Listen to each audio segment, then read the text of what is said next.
நான் தனியா செய்யாம இருந்திருந்தா இன்னும் நல்லா இருந்திருக்கும். என் சகோதரி என்னை விட்டு வந்திருக்கிறத நீங்க பாக்கலன்னு நினைக்கிறேன். நீங்க வந்ததுல இருந்து உங்களுக்கு சேவை செய்ய அவ ஒண்ணுமே செய்யல.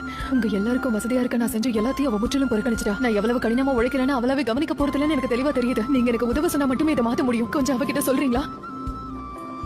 மார்த்தா, அநேக காரியங்கள் குறிச்சு நீ ரொம்ப கவலைப்பட்டு கலங்கிட்டு இருக்க. அது அவசியம் இல்லாததுன்னு சொல்ல முடியாது. உபசரிப்புங்கிறது எப்பவும் முக்கியமானதுதான். ஆனா உண்மையிலேயே தேவையானது ஒன்றே. என் வார்த்தைகளை கவனிக்கிறதே எனக்கு சேவை செய்யறதுக்கான சிறந்த வழின்னு சொல்லுவேன். அந்த வழி ரொம்பவே முக்கியமானது.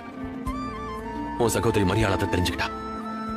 அவளை விட்டு எடுக்கப்படாத நல்ல பங்கு அவ தெரிஞ்சுக்கிட்டா. உன்னோட உணவு, நீ செய்யற சேவை, அதெல்லாம் அருமையானது. அதெல்லாமே மறைஞ்சு போயிடும் உலகத்தின் மற்ற காரியங்கள் மாதிரி.